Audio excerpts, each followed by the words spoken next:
Selamat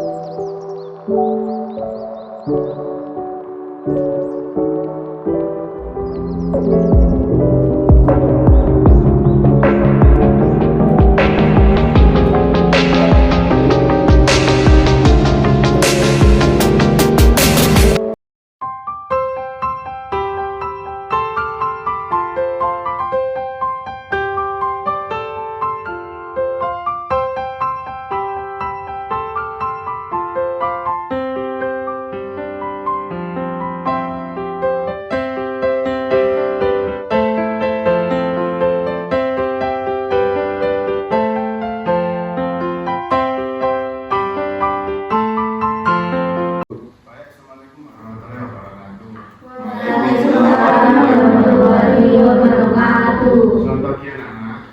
Pagi, Pak. Hari ini kita akan mempelajari mengenai implementasi pada saat penataran P4 di zaman Orde Baru.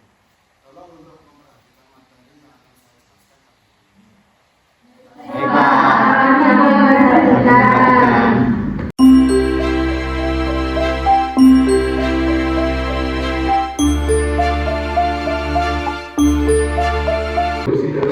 Penataran P4 atau pedoman penghayatan pengamalan Pancasila.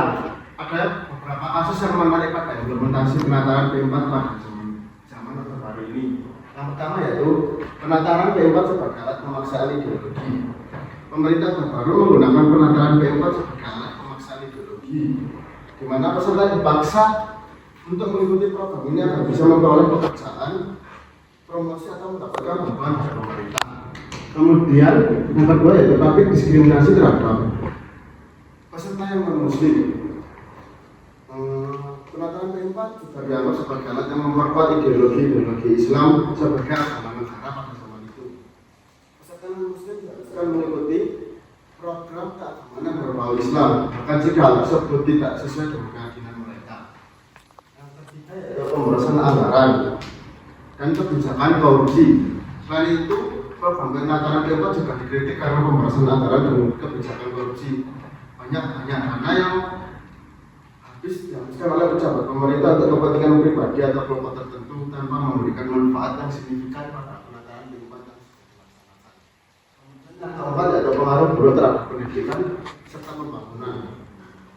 Pengaruh buruk dari program penataran P4 dapat dilihat dari dampak terhadap pendidikan dan pembangunan. Banyak waktu dan sumber daya dialokasikan untuk program ini.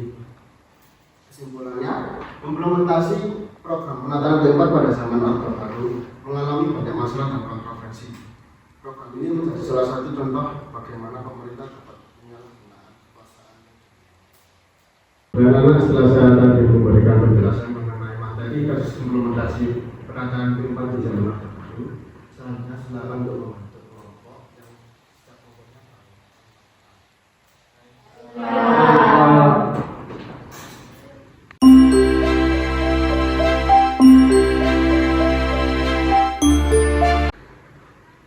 saya akan membagikan LKPD kepada setiap masing-masing kelompok.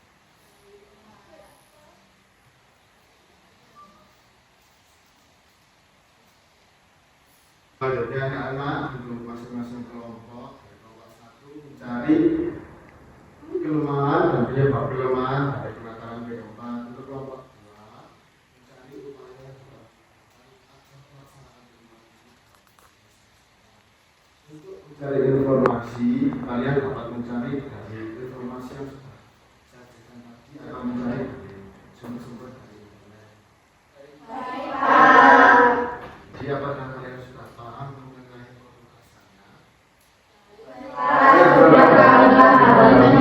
penugasannya? Jika mengalami kesusahan, silakan bertanya. Dan anak-anak, kalau begitu selanjutnya masing-masing kelompok diskusi berdasarkan Pancasila.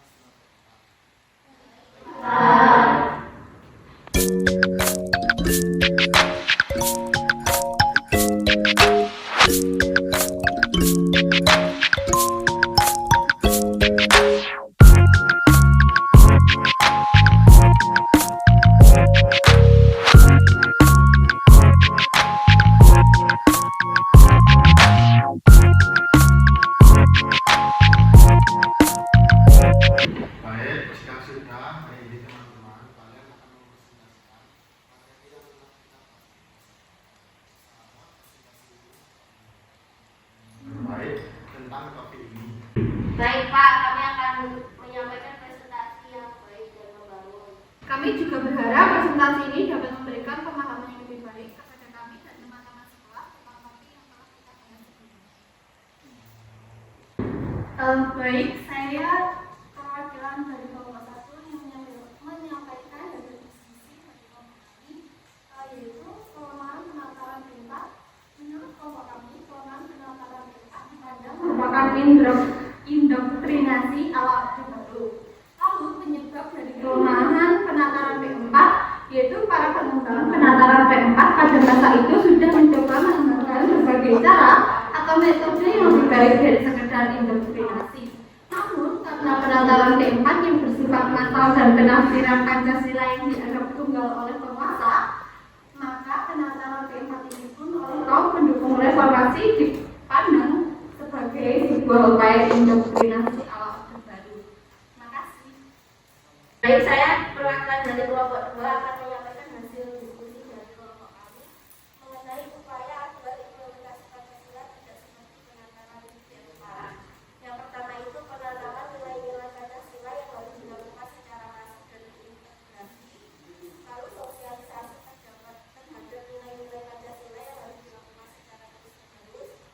Lalu setiap pergantian pemerintah itu harus punya komitmen mengenai ideologi Pancasila, dan yang terakhir itu nilai-nilai Pancasila juga harus ditanamkan secara baik kepada masyarakat maupun kepada seluruh anggota TNI.